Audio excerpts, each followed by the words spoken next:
Sir, जिस तरह साड़ी को लपेटा गया है उसे देखकर तो यही लग रहा है कि मर्डर से पहले रेप हुआ है। जरा ठीक से चेक कीजिए। Yes sir.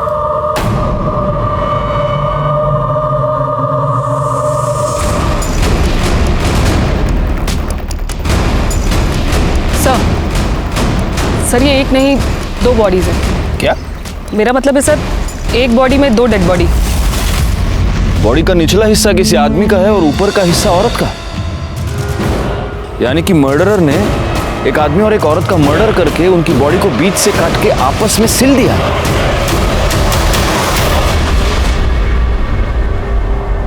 आज तक मैंने अपने करियर में बहुत सारे केसेस देखे हैं, लेकिन ऐसा वहशियाना तरीका मैंने पहली बार देखा। नमस्कार, मैं senior inspector Rajesh Jadhav, crime petrol Dastak के आज के इस भाग में आप सबका स्वागत करता हूं। आज मैं आपको उस केस के बारे में बताने जा रहा हूं जो मेरे पास तब आया था जब मैं मुंबई के बोरीवली पुलिस स्टेशन में पोस्टेड था।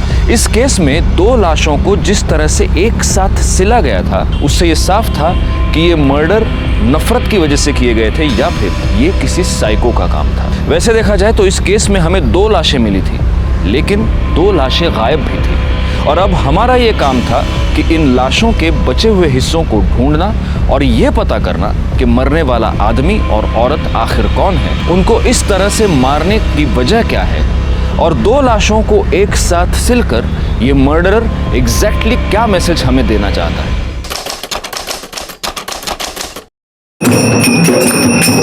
आयुष्मान बाबा की, आयुष्मान बाबा की, आयुष्मान बाबा की।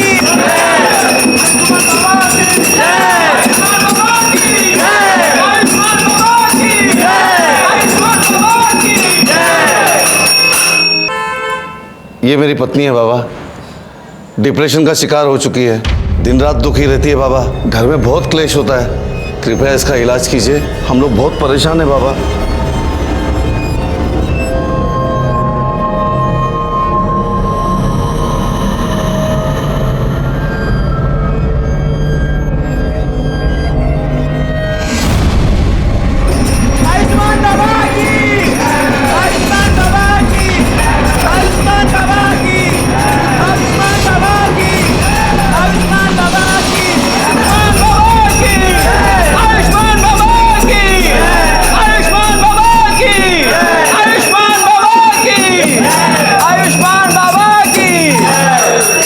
जा, ले जा अपनी पत्नी को घर, शीघ्र ही वह ठीक हो जाएगी।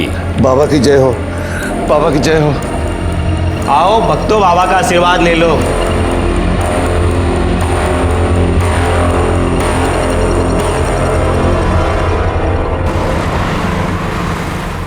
पानी आने, ग्लास। आंटी,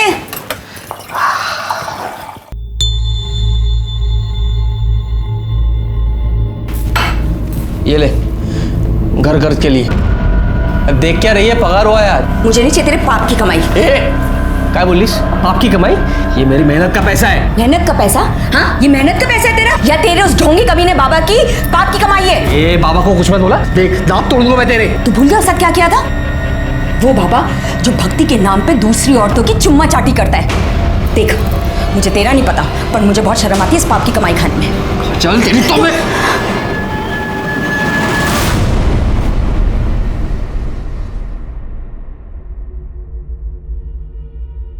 सुनिए, मुझे कुछ पैसे चाहिए थे। देखो साक्षी, तुम्हें अच्छी तरह से पता है मुझे इस तरह के ढोंगी बाबा और उनके चमत्कार पे बिल्कुल विश्वास नहीं है, और ऐसे काम के लिए मैं तुम्हें 1 रुपया भी नहीं दे सकता हूँ। तुम्हें हो या ना हो, पर मुझे है, और ये सब मैं रिया के लिए तो कर रही हूँ ना। देखो साक्षी, मेरी प्यारी रिया को ठीक करने के लिए किसी ढोंगी बाबा की कोई जरूरत नहीं है, और खबरदार तुम इसे किसी के पास लेकर गई ऐसे बाबा के पास।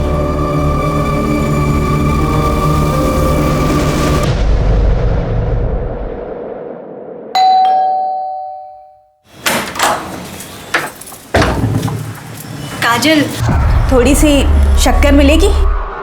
वाटी अनलेस? हाँ, वाटी।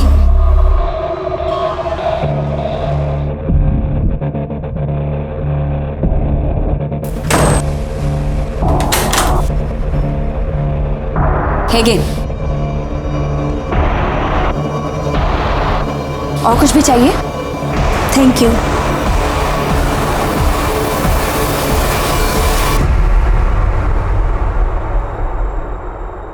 ठीक किया जो तुम इसे मेरे पास उपचार के लिए ले आई। बाबा मेरी रिया चल तो सकेगी ना? अवश्य।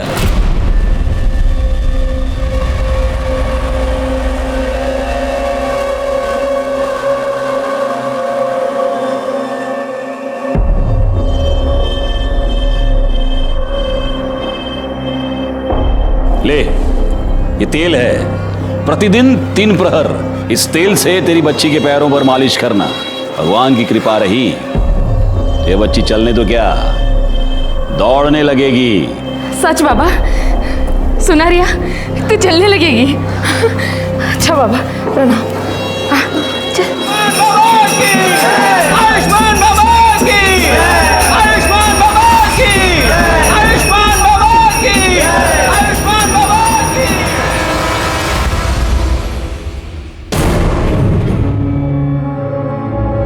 रिया बेटा, बेटा क्या हुआ?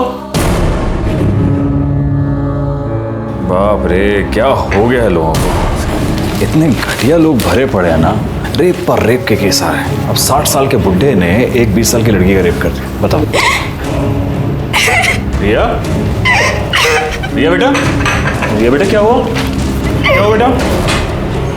रो क्यों रो? क्या हुआ? ओ बेटा मुझे बताओ। अरे किसी ने कुछ कहा क्या? मुझे बताओ ना, क्या हुआ? अरे भाई ये रो क्यों रही है? क्या हुआ इसे? क्या हुआ बेटा? बेटा मुझे बताओ, क्या हुआ?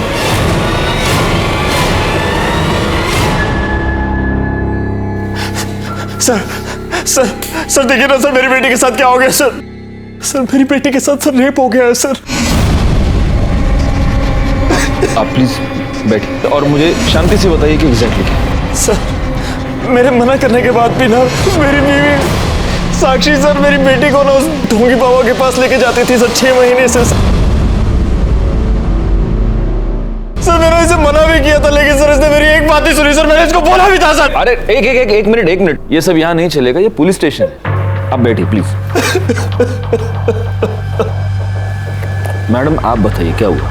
सर रिया के पैर बहुत कमजोर है, सब कुछ करके देखे लेकिन कोई फर्क नहीं पड़ रहा था। तब मैंने बाबा के बारे में सुना, मैं रिया को उनके पास लेकर गई। बाबा ने इसकी नब्ज देखी और कहा कि ये ठीक हो सकती है। बाबा ने मुझे एक तेल दिया और कहा कि मैं उससे रिया के पैरों की मालिश करूं, लेकिन उससे भी कोई फर्क नहीं पड़ रहा था। मैंने बाबा को बताया तो उन्होंने कहा कि शायद मैं ठीक से मालिश नहीं कर रही हूँ, मैं रिया को उनके पास लेकर जाऊं, वो मुझे सही तरीका बताएंगे। पहले तो मैं डर गई कि कोई अनजान आदमी मेरी बेटी के पैरों को हाथ लगाएगा। मेनका। जी बाबा। मेरी आंखों पर पट्टी बांधो।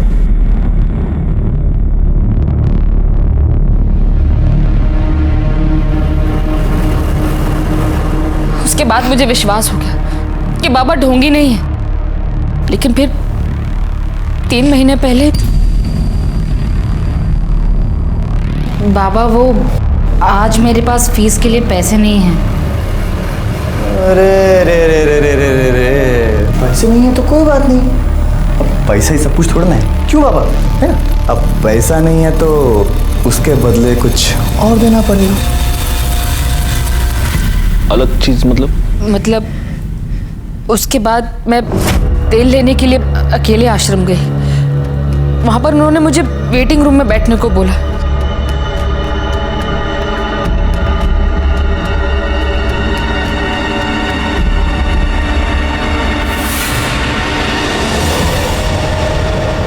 कौन था वो आदमी? पता नहीं सर, लेकिन जब वो शायद तो देखा कि मेरे कपड़े मेरे साथ भी रेप हुआ था। उसके बाद 2 बार और ऐसा हुआ। 3 बार तेरे साथ रेप हुआ, तूने मुझे बताया तक नहीं? तुझे मजा आ रहा था रेप करने में, और मेरी बेटी को लेकर गई उस ढोंगी बाबा के पास। तुझे कितनी बार बोला था? तुझे कितनी बार बोला इसको मत लेके जाओ? 1 मिनट अभी आप बैठेंगे प्लीज, वरना मुझे आपको बाहर निकालना पड़ेगा। रिया में इंप्रूवमेंट दिख रही थी। अगर मैं तुम्हें बताती तो तुम ट्रीटमेंट रुकवा देते, इसलिए मैंने नहीं बताया।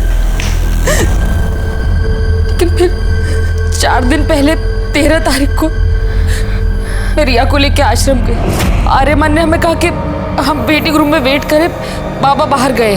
उनके शिष्य ने हमें एक शरबत पिलाया, ऐसे पी के हम दोनों बेहोश हो गए। लेकिन बेहोश होने से पहले मुझे याद आर्यमन मुस्कुरा रहा था। मुझे लगा कि फिर से, लेकिन जब मुझे होश आया तो मेरे साथ कुछ भी नहीं हुआ था। लेकिन रिया वहां से गायब थी।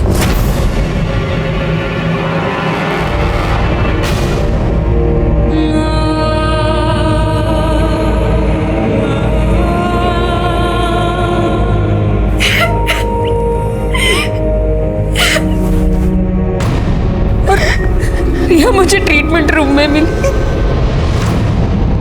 मैंने आर्यमन से पूछा कि उसने ऐसा क्यों किया, तो उसने कहा कि उसने तो रिया को हाथ तक नहीं लगाया। लेकिन मैं जानती हूँ सर कि आर्यमन ने मेरे रिया के साथ रेप।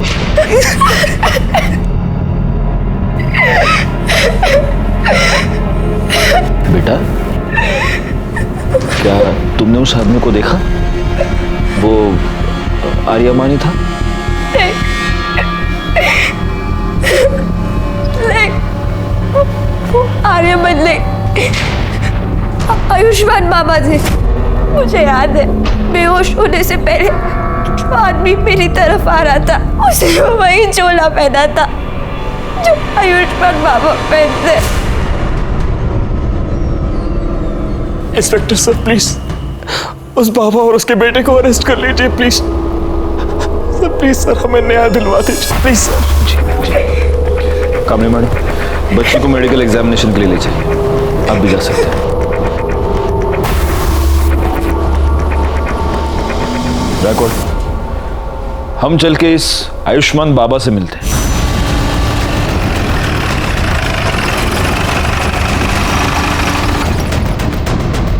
साक्षी हम पर ऐसे आरोप कैसे कर सकती है अपने बाबा के बारे में? देखिए, आपको जो कुछ भी कहना है आप पुलिस स्टेशन चलकर कहिए। चलिए। साहब एक मिनट बेटा, ये कोई आम आदमी, चलते फिरते आदमी नहीं है, बाबा है, आयुष्मान बाबा। और इनके भक्तों को पता चला ना कि आपने इनको ऐसे उंगली भी लगाई है, दंगे भड़क जाएंगे साहब, बता रहा हूँ। दंगे वंगे बाद में, सबसे पहले तो तेरे को उठा के अंदर डाल दूंगा। चल यार, ना चलिए चलिए, मैं कह रहा हूँ कर रही है। ये सत्य नहीं है। सभी भक्तों को वही शरबत ग्रहण के लिए दिया गया था। उनमें से किसी को कोई समस्या नहीं हुई। आप चाहे तो दूसरे भक्तों से पूछ सकते हैं। बाबा 13 तारीख को आश्रम में थे ही नहीं, वो एक भक्त के यहाँ आमंत्रित थे। मैं स्वयं पूरा दिन उनके साथ ही था। हम लोग शाम को आश्रम एक साथ ही लौटे थे। सर, मैं तो ज़्यादातर अकाउंट केबिन में ही रहता हूँ, तो बाहर क्या चलता है क्या नहीं चलता मेरे को नहीं मालूम। सच है, भगवान भी इंसान को नहीं पहचान सकता। मैंने साक्षी और उसकी बेटी को बहुत सहायता की थी, फिर भी न जाने क्यों उसने मुझ पर ऐसे घृणित आरोप क्यों लगाए। लेकिन आपको क्या लगता है बाबा, मतलब क्यों लगाए होंगे उसने ऐसे घृणित आरोप आप पर? एक ही कारण हो सकता है। अच्छा? मेरे उपचार के पैसे देना नहीं चाहती होगी, अन्यथा मदद जो करता है उसे ऐसे प्रत्युत्तर में ऐसे घृणित आरोप कोई नहीं लगाता। लेकिन उसकी चूक हो गई, वो चूक गई। 13 तारीख को पूरा दिन हम आश्रम में थे ही नहीं। सर, इसके असिस्टेंट गणेश ने भी यही कहा कि ये लोग शाम को वापस आए थे। क्योंकि यही सत्य है, हमारा शिष्य गणेश पूरा दिन हमारे साथ था, और जिस भक्त के यहां हम पूरा दिन उपस्थित थे, आप उनसे भी पूछ सकते हैं। दोनों को आशीर्वाद है मेरे। अब हम यहां से प्रस्थान करेंगे। अरे नहीं नहीं नहीं नहीं, प्रस्थान वस्थान आप कुछ नहीं कर सकते अभी। क्या है बाबा, आप रेप अक्यूज्ड हैं, तो अब आप यहीं रहेंगे। रिकॉर्ड, बाबा को उनकी कुटिया दिखा दो। अब अगले कुछ दिन तक भजन पूजन कीर्तन फिरतन वहीं पे ले जाओ। चलिए। देखिए ये गलत है। लड़की के कंप्लेन के बाद आयुष्मान बाबा को पुलिस ने रेप के केस में अरेस्ट कर लिया है। अभी भी तुझे लगता है कि तेरा बाबा ढोंगी नहीं है? काजल चुप बैठ, मैं बाबा को बहुत पहले से जानता हूँ, वो ऐसा कर ही नहीं सकते। और अगर रेप हुआ भी है ना तो बाबा ने नहीं किया है, वो उस कमीने आर्यमान ने किया है, क्योंकि वो आर्यमान एक नंबर का। अच्छा, तो फिर पुलिस ने तेरे बाबा को क्यों पकड़ा? हाँ, संभल के रहे, हाँ संभल के रहे, कहीं बाबा तुझे भी अरेस्ट ना करवा दे। सर, ये रही रिया की मेडिकल रिपोर्ट। इस रिपोर्ट के मुताबिक रिया की बॉडी पर कोई सीमन नहीं मिला है। ये तो एक्सपेक्टेड ही था। 4 दिन बाद वो लोग कंप्लेंट लिखवाने आए थे। 4 दिन बाद हमें क्या मिलने वाला था? सर एक बात और, रिया की मेडिकल रिपोर्ट से पता चला है कि उसके साथ सेक्स हुआ है, वो वर्जिन नहीं है। नहीं, लेकिन कमली मैडम ये बात लेकर हम कोर्ट में नहीं जा सकते। बाबा का वकील पहली हियरिंग में ये साबित कर देगा कि रिया खुद सेक्सुअली एक्टिव थी और अब उसके माँ बाप बाबा को फंसाने के लिए सब चाल चल रहे हैं। नहीं, हमें कोई ऐसा पुख्ता सबूत चाहिए जिससे हम ये साबित कर पाए कि रेप बाबा ने किया है।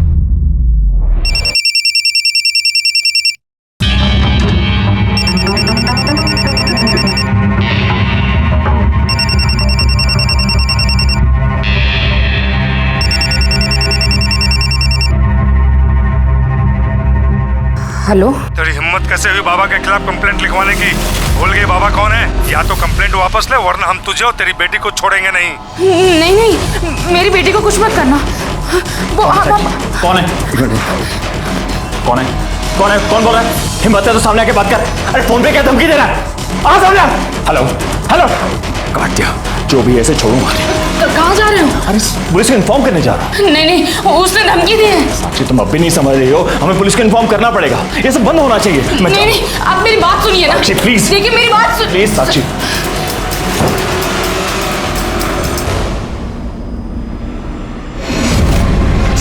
कुत्ते, पहले मेरी बीवी और बेटी के साथ रेप करता है और फिर बाद में धमकी भरे फोन करवाता है। तू सोचता मैं डर जाऊंगा? छोड़ूंगा नहीं तुझे साले। क्या चल रहा है? क्या कर रहे हैं आप? सर देखिए ना सर, मेरी बीवी के फोन पर सर किसी प्राइवेट नंबर से धमकी भरे फोन आ रहे हैं सर। कह रहे कंप्लेंट वापस ले लो, नहीं तो आपकी बेटी और बीवी को। सर कुछ कीजिए सर। एक मिनट बैकवर्ड, ये नंबर नोट कर लो और ये नंबर ट्रेस करो, पता करो ये नंबर किसका है, कहाँ से आया है। आप प्लीज इनके साथ चलिए प्लीज। हाई चला, कमाल लगा। चला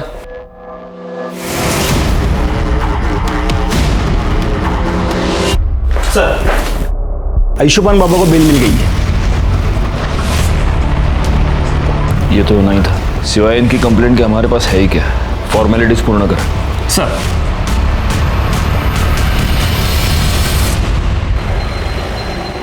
रिया, भाई साहब आपने रिया को कहीं देखा क्या? नहीं। रिया को कहीं देखा क्या? नहीं। वॉचमैन भैया, रिया को कहीं देखा क्या? साक्षी क्या हुआ? भाभी वो रिया ना नीचे वॉक करने के लिए आई थी। मैंने पूरा कंपाउंड देख लिया, कहीं मिल नहीं रही है। अरे इधर ही किधर होगी ना। क्या हुआ साक्षी, इतना घबराई हो क्यों? रिया कहीं मिल नहीं रही है प्रेमी। रिया? उसने उसे किडनैप कर लिया। उसने कहा था कि वो हम लोगों को नहीं छोड़ेगा और नहीं।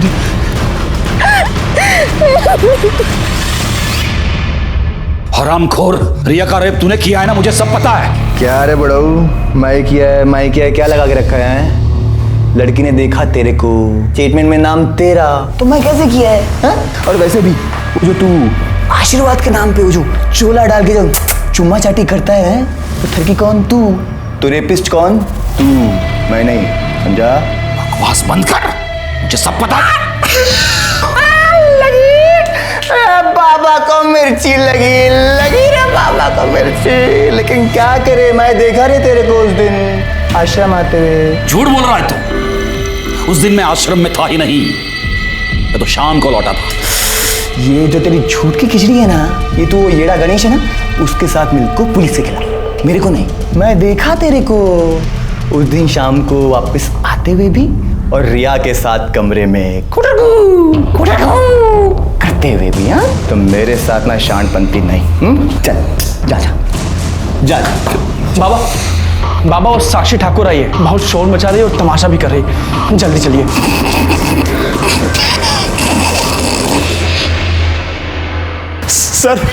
सर हमारी बेटी रिया गायब हो गई है सर उसे बचा लीजिए सर। उन्हीं लोगों ने सर किया है ये सब। लेकिन कब से गायब है वो? सर वो शाम को 5 बजे रोज की तरह नीचे वॉक करने गई थी। अपना फोन भी घर पर भूल गई। जब 6 बजे तक घर नहीं आया तो मैं नीचे दिखने के लिए गई। पूरी बिल्डिंग, पूरा कंपाउंड, सब जगह दिख लिया, लेकिन रिया कहीं नहीं मिली। सर उस बाबा ने ये किडनैप किया है सर मेरी बेटी को बचा लीजिए सर। देखिए आप निश्चिंत रहिए, हम जरूर रिया को ढूंढ निकालेंगे।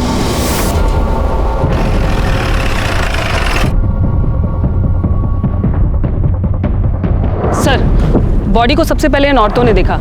ये सुबह यहाँ कपड़े धोने आई थी तो इन्होंने बॉडी को देखा।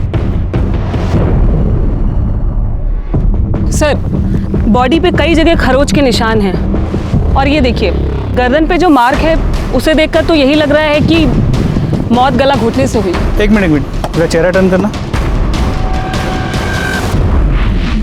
सर तो रिया ठाकुर है।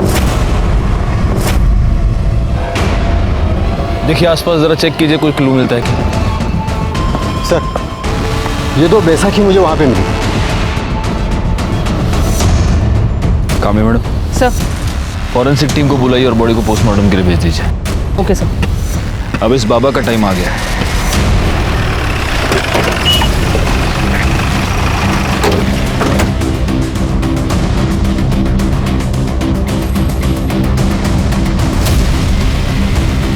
यहाँ तो ताला लगा हुआ है। सुनिए, ये इस आश्रम को ताला क्यों लगा हुआ है? पता नहीं साहब, हम तो जब सुबह दुकान पे आए तो देखा कि ताला लगा है। बैकवर्ड, एक काम करो, ये बाबा, उसका बेटा, इस आश्रम के लैंडलाइन नंबर्स सब फोन टैप करो और ये पता करो कि इस बाबा की और कहाँ प्रॉपर्टी, और ज़रा इस बाबा के भी डिटेल्स निकालो। ये ओरिजिनली कौन है, कहाँ से आया है, और ये सारी डिटेल्स मुझे जल्द से जल्द चाहिए। सर, पुलिस ने लड़के की पहचान रिया ठाकुर के नाम से की है। ये वही रिया ठाकुर है जिसने आयुष्मान बाबा पर बलात्कार का इल्जाम लगाया था। याद है ना तुम्हें? इसी बाबा ने तुम्हारे सामने मुझे किस किया था। तब तुम ऐसे ही बस मुंह खोलकर उसे देख रहे थे। तुम्हारी इन्हीं हरकतों से ना उसे बढ़ावा मिला है। और आज देखो, उसने एक छोटी सी बच्ची को मार के फेंक दिया। पर तुम आज भी ना बस ऐसे ही खड़े रहना, कुछ मत करना और जा पलाते रहना कि तुम्हारा बाबा इनोसेंट है ना?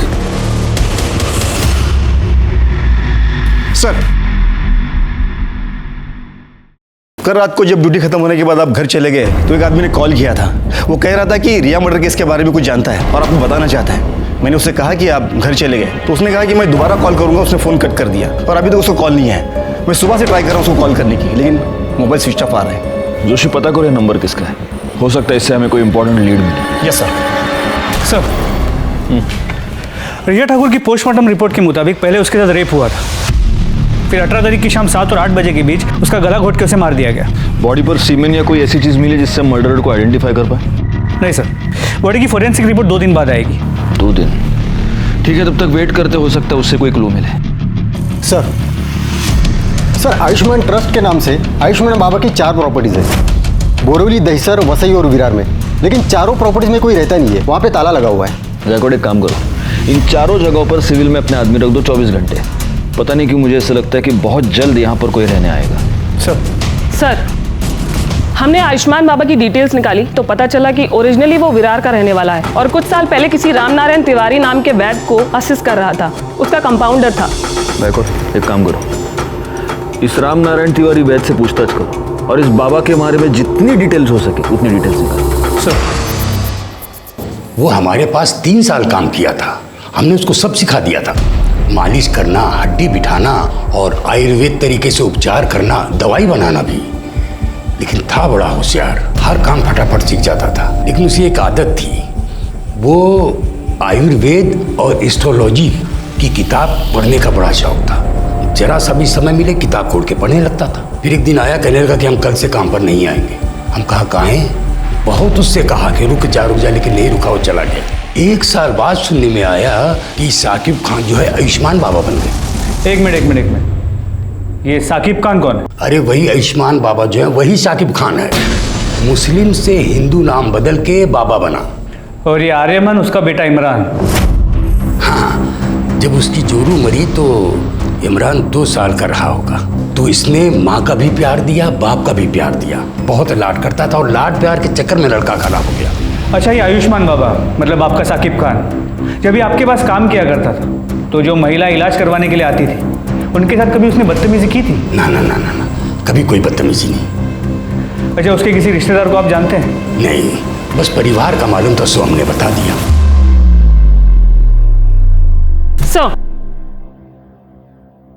साक्षी ठाकुर को जिस प्राइवेट नंबर से थर्टेड कॉल आ रहे हैं वो पिछले 24 घंटे में अलग अलग लोकेशन पर ऑन ऑफ हो रहा है। आपने ट्राई करके देखा? हाँ सर, हमने कई बार ट्राई किया पर हर बार ऑफ बता रहा है। और सर एक बात और, ये नंबर सूरज यादव के नाम पर रजिस्टर्ड है। हमने उसके घर का भी पता किया पर वो एड्रेस भी फेक निकला। आप लगातार ये नंबर ट्राई करते रहिए और उसकी लोकेशन ट्रेस कीजिए। सर, कल रात को जिस नंबर से कॉल आया था वो मोबाइल नंबर किसी निखिल परांजपे के नाम पे रजिस्टर्ड है। निखिल परांजपे? Yes sir. निखिल परांजपे तो आयुष्मान बाबा का अकाउंटेंट है। यानी कि वो हमें कोई इन्फॉर्मेशन देना चाहता है। हम यहाँ बैठे बैठे उसके फ़ोन का वेट नहीं कर सकते। कामड़ी मैडम, एक काम कीजिए, आप फौरन जाके निखिल परंजपे के बारे में पता कीजिए। Yes sir.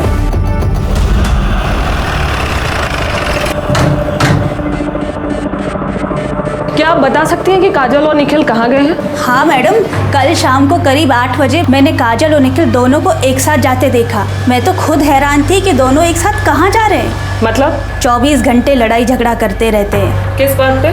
अब ये तो नहीं पता मैडम। एक बार मैंने काजल से पूछने की कोशिश की थी तो उसने मुझे कुछ नहीं बताया, लेकिन हाँ, उसका वो हीरो है ना, उसको जरूर बताया होगा। हीरो? कौन हीरो? अब ये तो ज़्यादा तो मुझे कुछ नहीं पता, लेकिन हाँ, कुछ हफ्तों पहले जब मैं मार्केट से घर वापस आ रही थी तब मैंने देखा कि वो काजल का बॉयफ्रेंड था। अब ये सब तो मुझे नहीं पता, लेकिन हाँ, वो तभी आता था जब निखिल घर पर नहीं रहता था। कुछ दिनों पहले मैं काजल के घर शक्कर लेने आई थी, तब मैंने उसे बैठा देखा था। पहचान सकती हो कौन है वो? स्केच बनवा सकती हो? वो तो मैं नहीं बता सकती क्योंकि मैंने उसे सिर्फ 2 बार देखा है और वो भी पीछे से। निखिल और काजल का फ़ोन नंबर और फोटो तो होगा ही आपके पास? जी।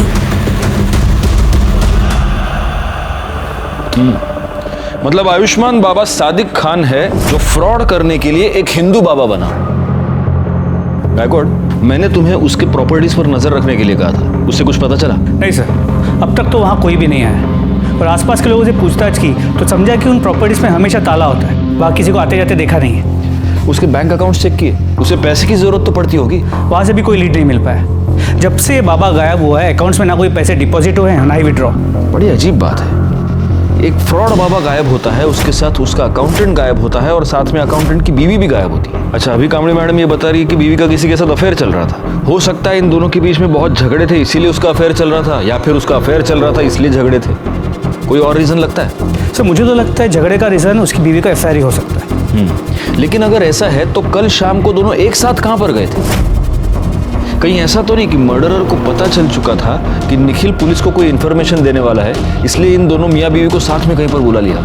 सर मुझे लगता है कि ये निखिल काजल और उसके बॉयफ्रेंड को कन्फ्रंट करना चाहता था, इसलिए उन्हें साथ लेकर गया। मगर काजल और उसके बॉयफ्रेंड ने निखिल को गायब कर दिया और दोनों भाग गए। पॉसिबल, लेकिन फिर भी ये थियरी है गायकवाड़। हम कंफर्म ये नहीं कह सकते कि निखिल अपनी बीवी के अफेयर की वजह से गायब है या फिर बाबा की वजह से। और गायब होकर गया कहाँ? सर, गोरे के जंगल एरिया में एक लाश मिली है।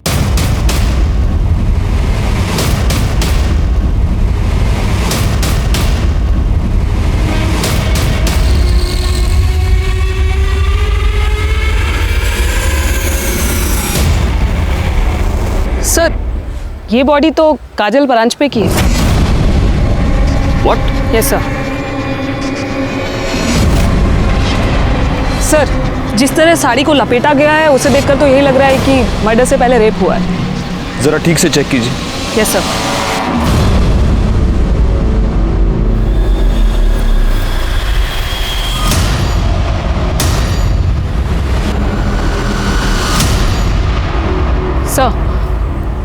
सर, ये एक नहीं 2 बॉडीज हैं। क्या? मेरा मतलब है सर, एक बॉडी में 2 डेड बॉडी। क्या बात कर रही हैं आप कामड़ी मैडम?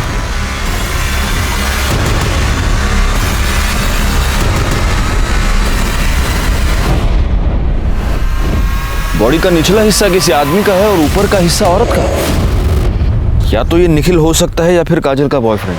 ये हो सकता है कि निखिल ने काजल को और उसके बॉयफ्रेंड का मर्डर करके उन दोनों की लाश को ऐसे इस तरह से सिल दिया होगा।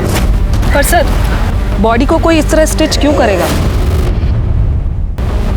हो सकता है वो ये स्टेटमेंट करना चाहता हो कि तुम दोनों का अफेयर था, तुम दोनों एक साथ आना चाहते थे, लो मैंने तुमको मार के एक कर दी। निखिल तो साइको लग रहा है। बिल्कुल है, लेकिन ये सब तब तक एक थियरी है जब तक हमें ये पता नहीं चलता कि ये बॉडी का निचला हिस्सा आखिर किसका है। कामड़ी मैडम, सर, बॉडी को पोस्टमार्टम के लिए भेजने का इंतजाम कीजिए और फॉरेंसिक टीम को बुला लीजिए। Yes sir. गायकवाड़, आओ। पता कैसे चलेगा कि ये बॉडी का निचला हिस्सा किसका है? सर, एक आइडिया है। काजल के नेबर्स ने कहा था कि उन्हें यहाँ 1 साल हो गया है। हो सकता है इस बीच को कभी बीमार पड़े और कभी अपना ब्लड टेस्ट किया, तो आसपास के लैब से कुछ इन्फॉर्मेशन मिल सकती है। मतलब ब्लड ग्रुप से? जी सर। Good idea. एक काम करो, उनके घर के आसपास जितने भी पैथोलॉजी लैब्स हैं वहाँ पर पता करो इमीडिएटली। सर, पैथोलॉजी लैब से मिली रिपोर्ट और पोस्टमार्टम रिपोर्ट में जो ब्लड ग्रुप आया है उससे ये साफ होता है कि लोअर बॉडी निखिल परांजपे की है। नहीं, लेकिन अगर निखिल परांजपे और काजल के बॉयफ्रेंड का ब्लड ग्रुप सेम हुआ तो? सर ये तो मैंने नहीं सोचा था। पोस्टमार्टम रिपोर्ट के मुताबिक काजल का मर्डर 19 मई को रात 9 से 10 के बीच हुआ है और मृणाल ने हमें बताया कि उसने उन दोनों को 8 बजे घर से निकलते हुए देखा। मतलब निखिल ने यहाँ फोन करने के तुरंत बाद। Excuse me. हेलो, ठीक है सर। गोरे के डंपिंग ग्राउंड के पास 2 आधी कटी हुई डेड बॉडीज मिली।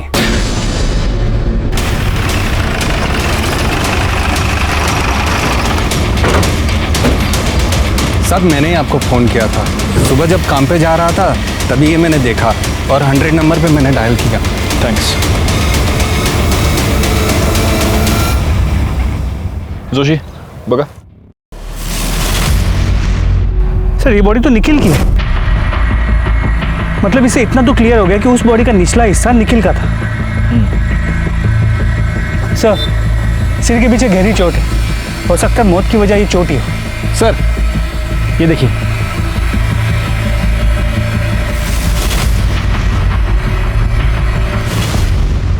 गायकवाड़, अपनी फॉरेंसिक टीम को बुलाओ और उनसे कहना कि इस बार मुझे रिपोर्ट जल्द से जल्द चाहिए। सर।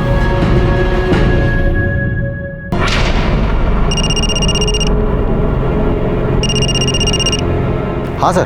कोई अपडेट? सर मैं यहाँ पे कब से नजर रखे हुए हूँ लेकिन कोई हलचल नहीं। सर मैं यहाँ पे कब तक रुकूँ? वो बोलता हूँ मैं, लेकिन अभी के लिए वहाँ पे नजर रखो। ठीक है सर, ओके।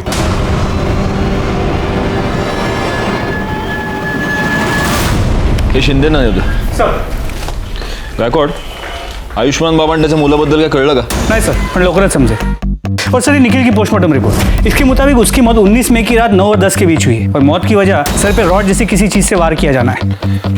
इसका मतलब सिर्फ घर से निकलते वक्त ही नहीं बल्कि मर्डर के वक्त भी ये दोनों मियाँ बीवी एक दूसरे के साथ ही थे। गायकवाड एक काम करो, हमें जहाँ पर ये दोनों सिली हुई बॉडीज मिली पता करो कि मर्डर के टाइम पे वहाँ आसपास कितने मोबाइल नंबर एक्टिव थे और उन नंबर्स को बाबा, उसके बेटे और बाकी के असिस्टेंट के नंबर के साथ मैच करके देखो। सर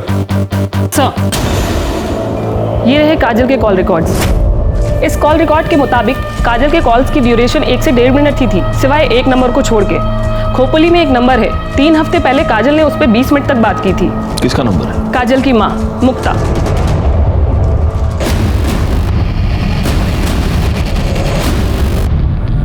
बड़ी अभागन थी मेरी काजल। तिच्या नशिबात सुखच नव्हतं। हम जब पालघर के पास नांदोर गांव में रहते थे तब काजल दूसरे बिरादरी के लड़के के साथ भाग गई। पूरे गांव ने हमें बेदखल कर दिया। हम लोग दर दर भटकने लगे, कभी यहाँ गावात कभी त्या गावात। अभी 1 महीना पहले नवीन को यहाँ काम मिला। 3 हफ्ते पहले आपकी काजल से बात हुई थी? हो सर, 1 महीने पहले की बात है सर। मेरी जानने वाली को मुंबई में काजल बाजार में टकरा गई। उसने मुझे फोन किया, काजल ठीक है, और उसने काजल का नंबर दिया। मैंने सोचा मैं उससे बात नहीं करूंगी, पर क्या करूं, माँ हूं ना। मैंने उसे फोन किया, बड़ी खुश लग रही थी वो फोन पर। उसने कहा कि वो मुझसे मिलने आने वाली है, पर नहीं, वो नहीं आई। उस निखिल के घर वालों ने ही मारा है साहब मेरी ताई को। साहब हमारी ताई उसे कभी पसंद नहीं थी, हम लोग अलग बिरादरी के ना, इसीलिए। वैसे 19 तारीख को तुम कहाँ थे? मैं काम पे था साहब।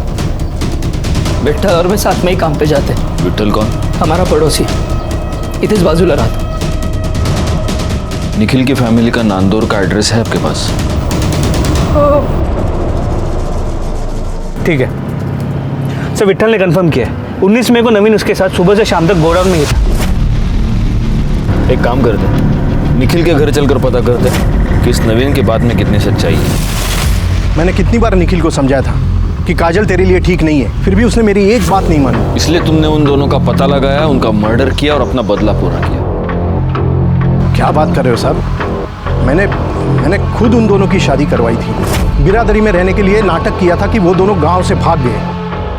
दरअसल मुझे पहले से ही पता था कि वो दोनों मुंबई में कहाँ रहते हैं, क्योंकि वो घर मैंने ही भाड़े पे लेके दिया था उन्हें। हर दूसरे दिन मेरी निखिल से बात होती थी। फिर मैं अपने बेटे और बहू को क्यों मारूंगा? फिर एक बार हम डेड एंड पर आकर पहुंच चुके थे। हालांकि फॉरेंसिक रिपोर्ट से ये पता चला था कि रिया के नाखून में किसी के स्किन फ्रैगमेंट्स पाए गए थे, लेकिन वो स्किन फ्रैगमेंट्स किसके थे ये पता लगाने का कोई भी तरीका हमारे पास नहीं था। दूसरी तरफ हमारी ये थियरी थी कि काजल और निखिल का मर्डर या तो काजल के लवर ने किया है या आयुष्मान बाबा ने। काजल और निखिल के मर्डर स्पॉट पर एक्टिव नंबर्स का हम इंतजार कर रहे थे और हमें इंतजार था सूरज यादव का भी, जिसे ट्रेस करना काफी मुश्किल हो रहा था क्योंकि उसका मोबाइल नंबर लगातार ऑन ऑफ हो रहा था। ऐसे में आयुष्मान बाबा के प्रॉपर्टीज पर नजर रखने का हमारा प्लान कामयाब हो गया जब हमें यह पता चला कि उसकी वसई की प्रॉपर्टी पर कोई आया है।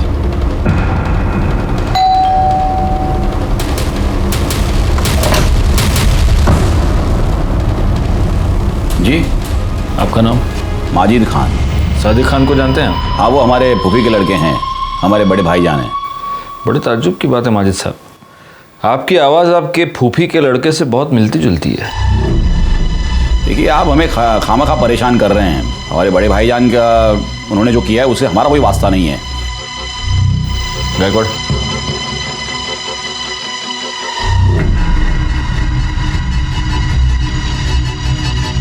बड़े ताज्जुब की बात है। सिर्फ आवाज ही नहीं, आपके हाथ पर चोट का निशान भी आपके फूफी के लड़के से मिलता जुलता है। सुनिए मेरी बात सुनिए। आयुष्मान बाबा, अब तेरे आशीर्वाद देने के दिन खत्म हो गए, अब हम तुझे आशीर्वाद देंगे। सर, मुसलमान होके मैं आयुर्वेद या ज्योतिष का धंधा नहीं कर सकता, इसलिए फिर सादिक खान से मैं आयुष्मान बाबा बन गया। सर, मुझे बहुत जल्दी फेमस होना था, बहुत जल्दी बहुत सारे पैसे कमाने थे, इसीलिए वो लिप किस वाला आइडिया लगाया। साक्षी और रिया के अलावा और कितनी औरतों का रेप किया है? नहीं सर, मैंने किसी का रेप नहीं किया है सर। न मैंने न मेरे बेटे ने सर किसी का बेजा फायदा नहीं उठाया है। मानता हूँ सर कि वो बदजबान है, थोड़ा सा बेकाबू हो गया है, लेकिन सर वो ऐसा कुछ करेगा, किसी को इस तरह नुकसान पहुंचाएगा, ये मैं नहीं मानता। वो बेकाबू हो गया या तूने होने दिया? सर, शुरू में मैंने उसे काबू में करने की कोशिश की, लेकिन इसको मशवरा देना सिखाऊं कैसे? आज के बाद अगर मेरे को मशवरा दिया ना जबरन, तो साले पूरी दुनिया को बता देगा मैं कि तू कोई बाबा नहीं है रे, तू मुसलमान है क्या? हाँ, चल चल अब खड़ा हो, 25,000 लेके खुश। अरे ऐश करने की, अरे चल जा खड़ा हो। लाता। अच्छा ये बता, निखिल के साथ तूने क्या किया? निखिल के साथ? सर, उसके साथ मैं क्यों कुछ करूंगा? क्योंकि तुझे ये पता चल चुका था कि रिया मर्डर केस में निखिल हमें कोई इन्फॉर्मेशन देने वाला था। नहीं सर, मुझे इसके बारे में कुछ नहीं पता है, बल्कि मैं तो उसे नौकरी पर भी नहीं रखने वाला था जिस दिन से मैंने काजल के बारे में सुना है। मतलब सर, वो काजल को भगाकर शादी करके मेरे पास आया था मुंबई। काजल को मेरे पास इसलिए लाया था कि ताकि मैं उसको आशीर्वाद दूँ, और फिर मेरे पास नौकरी मांगने लगा, और उस वक्त मेरे पास एक अकाउंटेंट की जॉब खाली थी, तो मैंने कहा था उसे कि मैं उसे नौकरी दूंगा। तो ठीक है, कल से तुम यहां नौकरी पे आ जाना।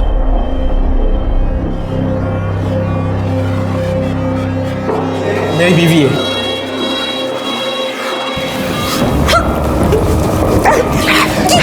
आर्यमन, ये क्या बदतमीजी है? ये क्या कर रहे हो तुम? क्यों चिल्ला रहा है? आशीर्वाद तो दिया है जैसे तू देता है। निखिल, रिया और काजल तीनों का मर्डर हुआ है। बता, इसमें से कौन सा खून तूने किया, कौन सा तेरे बेटे ने किया, या दोनों ने मिलके किए तीनों खून? नहीं सर, हमने किसी का खून नहीं किया, सच कह रहा हूँ सर। अगर मर्डर नहीं किया तो भाग क्यों गया था? रिया के बारे में सुन के डर गए थे हम लोग। बेटा कहाँ है तेरा? कहाँ छुपा के रखा है उसको? जिस दिन से आश्रम से भागा उस दिन से वो गायब है सर। गायकवाड़, इसका डीएनए टेस्टिंग कराओ। रिया के नाखून में जो स्किन का फ्रैगमेंट मिला उससे मैच करके देखो। आयुष्मान बाबा आखिर तक यही कहता रहा कि वो निर्दोष है, और हमारे पास भी उसके खिलाफ कोई भी पुख्ता सबूत नहीं था। हम उसके डीएनए टेस्ट के रिजल्ट का इंतजार कर रहे थे। आर्यमान अभी तक गायब था। ऐसे में हमारे पास उन फोन नंबर्स की लिस्ट आई जो 19 मई को रात 9 से 10 के बीच निखिल और काजल के मर्डर स्पॉट पे एक्टिव थे। वो 3 नंबर्स थे, और उन 3 नंबर्स में से एक नंबर के बारे में हमें पहले से ही पता था।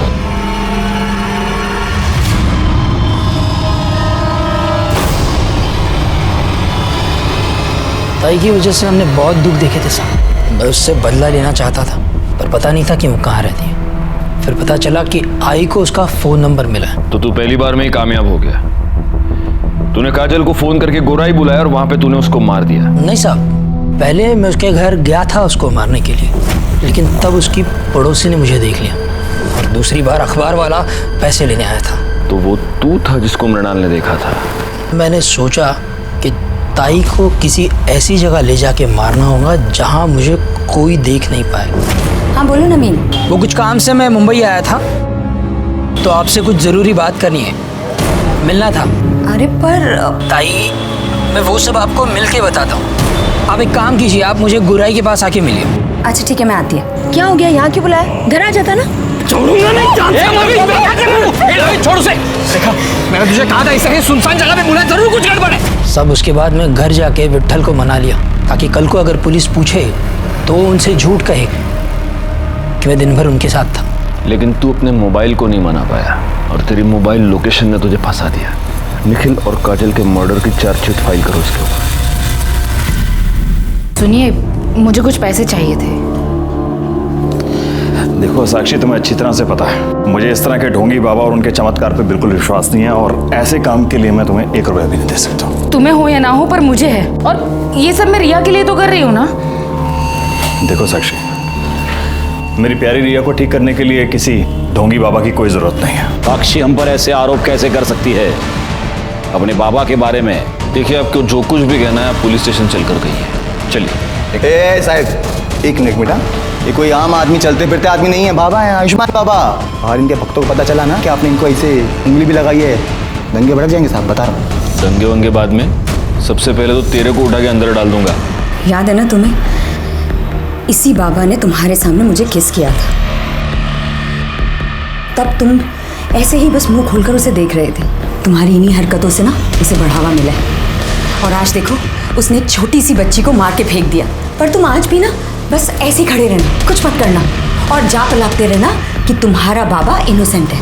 मैंने तुम्हें उसके प्रॉपर्टीज पर नजर रखने के लिए कहा था, उससे कुछ पता चला? नहीं सर, अब तक तो वहाँ कोई भी नहीं आया, और आसपास के लोगों से पूछताछ की तो समझा कि उन प्रॉपर्टीज में हमेशा ताला होता है, वहाँ किसी को आते जाते देखा नहीं है। उसके बैंक अकाउंट चेक किए? उसे पैसे की जरूरत तो पड़ती होगी। वहाँ से भी कोई लीड नहीं मिल पाया। जब से बाबा गायब हुआ है, अकाउंट्स में ना कोई पैसे डिपॉजिट हुए हैं ना ही विड्रॉ। बड़ी अजीब बात है, एक फ्रॉड बाबा गायब होता है, उसके साथ उसका अकाउंटेंट गायब होता है, और साथ में अकाउंटेंट की बीवी भी गायब होती है। अच्छा, अभी कामड़ी मैडम ये बता रही है कि बीवी का किसी के साथ अफेयर चल रहा था। 1 महीने पहले की बात है सर। मेरी जानने वाली को मुंबई में काजल बाजार में टकरा गई। उसने मुझे फोन किया, काजल ठीक है, और उसने काजल का नंबर दिया। मैंने सोचा मैं उससे बात नहीं करूंगी, पर काय करूं, माँ हूं ना। मैंने उसे फ़ोन किया, बड़ी खुश लग रही थी वो फ़ोन पर।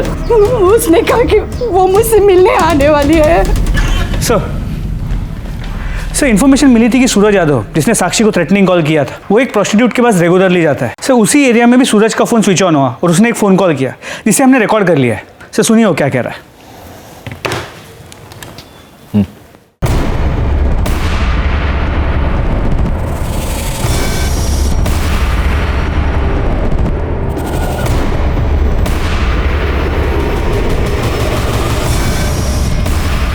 एक मिनट गायकवाड़, इसका नाम सूरज यादव है ना? तो ये इस तरह से हिंदी क्यों बोल रहा है?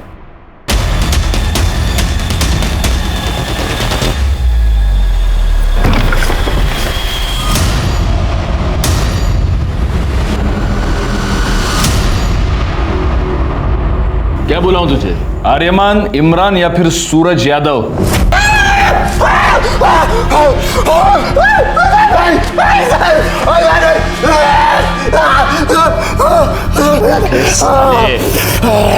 रिया के नाखून में जो स्किन मिला है ना, उससे तेरे बाप का डीएनए 50% मैच होता है। इसका मतलब तेरा पूरा 100% होगा। इसलिए मैं बोल रहा हूँ नाटक मत कर, क्योंकि हम ये आसानी से प्रूव कर सकते हैं कि तूने रिया का मर्डर किया। बोल साहब, साक्षी और रिया का रेप नहीं किया है साहब। अब्बू का चोला अपने ऊपर डाल लिया था कि कहीं बीच में थोड़ा बहुत भी होश आए तो लगे कि अब्बू ने गलत काम किया है। मर्डर क्यों किया रिया का? मैं बस कंप्लेंट वापस करवाना चाहता था साहब, पर वो रिया का बाप है ना, फोन पे बहुत अकड़ रहा था साहब, बहुत उल्टा सीधा बोला मेरे को, दिमाग पूरा चलना आ गया था मेरा। बस मैंने सोच लिया था साहब कि इस साले को सबक सिखा के रहेगा मैं। मेरे को पता था कि रिया रोज शाम को ना कंपाउंड में वॉक करने को आती, और साहब उसके बाद उसकी बॉडी रात को मैं ठिकाने लगा दिया। पर ये सब बूढ़ा हुआ ना, वो मेरा अबू, उसने मेरे को सब करते हुए देख लिया था साहब, और बहुत घबरा गया था साहब, वो बहुत डर गया था, जबरदस्ती मेरे को छुपाया साहब। साक्षी और रिया पर रेप करने के जुर्म में और रिया के मर्डर के जुर्म में तुमको अरेस्ट करता हूँ। चार्जशीट फाइल करो।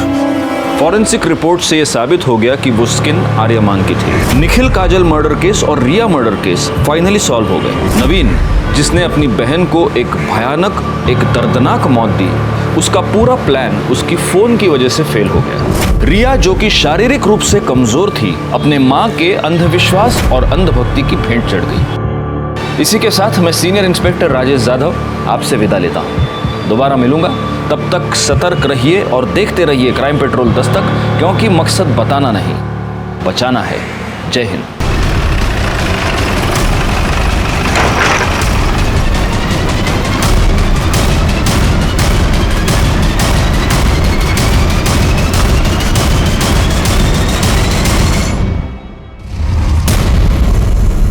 सर, जिस तरह साड़ी को लपेटा गया है उसे देखकर तो यही लग रहा है कि मर्डर से पहले रेप हुआ है। जरा ठीक से चेक कीजिए। Yes sir.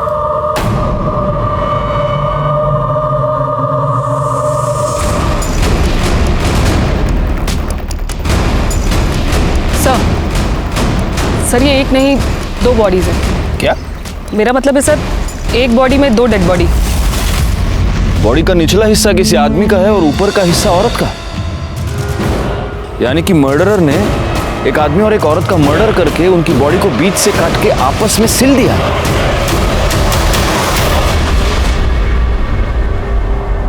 आज तक मैंने अपने करियर में बहुत सारे केसेस देखे हैं, लेकिन ऐसा वहशियाना तरीका मैंने पहली बार देखा। नमस्कार, मैं senior inspector Rajesh Jadhav crime petrol Dastak के आज के इस भाग में आप सबका स्वागत करता हूं। आज मैं आपको उस केस के बारे में बताने जा रहा हूं जो मेरे पास तब आया था जब मैं मुंबई के बोरीवली पुलिस स्टेशन में पोस्टेड था। इस केस में 2 लाशों को जिस तरह से एक साथ सिला गया था, उससे ये साफ था कि ये मर्डर नफरत की वजह से किए गए थे या फिर ये किसी साइको का काम था। वैसे देखा जाए तो इस केस में हमें 2 लाशें मिली थी, लेकिन 2 लाशें गायब भी थी, और अब हमारा ये काम था कि इन लाशों के बचे हुए हिस्सों को ढूंढना और ये पता करना कि मरने वाला आदमी और औरत आखिर कौन है, उनको इस तरह से मारने की वजह क्या है, और 2 लाशों को एक साथ सिलकर ये मर्डरर एग्जैक्टली क्या मैसेज हमें देना चाहता है। सुनिए, मुझे कुछ पैसे चाहिए थे। देखो साक्षी, तुम्हें अच्छी तरह से पता है मुझे इस तरह के ढोंगी बाबा और उनके चमत्कार पे बिल्कुल विश्वास नहीं है, और ऐसे काम के लिए मैं तुम्हें 1 रुपया भी नहीं दे सकता। तुम्हें हो या ना हो, पर मुझे है, और ये सब मैं रिया के लिए तो कर रही हूँ ना। देखो साक्षी, मेरी प्यारी रिया को ठीक करने के लिए किसी ढोंगी बाबा की कोई जरूरत नहीं है। साक्षी हम पर ऐसे आरोप कैसे कर सकती है अपने बाबा के बारे में? देखिए, आपको जो कुछ भी कहना है पुलिस स्टेशन चल कर गई है। चलिए। साहब, 1 मिनट बेटा, ये कोई आम आदमी, चलते फिरते आदमी नहीं है, बाबा है, आयुष्मान बाबा। और इनके भक्तों को पता चला ना कि आपने इनको ऐसे उंगली भी लगाई है, दंगे भड़क जाएंगे साहब, बता रहा हूँ। दंगे वंगे बाद में, सबसे पहले तो तेरे को उठा के अंदर डाल दूंगा। याद है ना तुम्हें, इसी बाबा ने तुम्हारे सामने मुझे किस किया था। तब तुम ऐसे ही बस मुंह खोलकर उसे देख रहे थे। तुम्हारी इन्हीं हरकतों से ना उसे बढ़ावा मिला है, और आज देखो उसने एक छोटी सी बच्ची को मार के फेंक दिया। पर तुम आज भी ना बस ऐसे ही खड़े रहना, कुछ मत करना, और जा पलाते रहना कि तुम्हारा बाबा इनोसेंट है। मैंने तुम्हें उसके प्रॉपर्टीज पर नजर रखने के लिए कहा था, उससे कुछ पता चला? नहीं सर, अब तक तो वहाँ कोई भी नहीं आया, और आसपास के लोगों से पूछताछ की तो समझा कि उन प्रॉपर्टीज में हमेशा ताला होता है, वहाँ किसी को आते जाते देखा नहीं है। उसके बैंक अकाउंट चेक किए? उसे पैसे की जरूरत तो पड़ती होगी। वहाँ से भी कोई लीड नहीं मिल पाया। जब से बाबा गायब हुआ है, अकाउंट्स में ना कोई पैसे डिपॉजिट हुए हैं ना ही विड्रॉ। बड़ी अजीब बात है, एक फ्रॉड बाबा गायब होता है, उसके साथ उसका अकाउंटेंट गायब होता है, और साथ में अकाउंटेंट की बीवी भी गायब होती है। अच्छा, अभी कामड़ी मैडम ये बता रही है कि बीवी का किसी के साथ अफेयर चल रहा था। 1 महीने पहले की बात है सर। मेरी जानने वाली को मुंबई में काजल बाजार में टकरा गई। उसने मुझे फोन किया, काजल ठीक है, और उसने काजल का नंबर दिया। मैंने सोचा मैं उससे बात नहीं करूंगी, पर काय करूं, माँ हूँ ना, मैंने उसे फ़ोन किया, बड़ी खुश लग रही थी वो फ़ोन पर। उसने कहा कि वो मुझसे मिलने आने वाली है।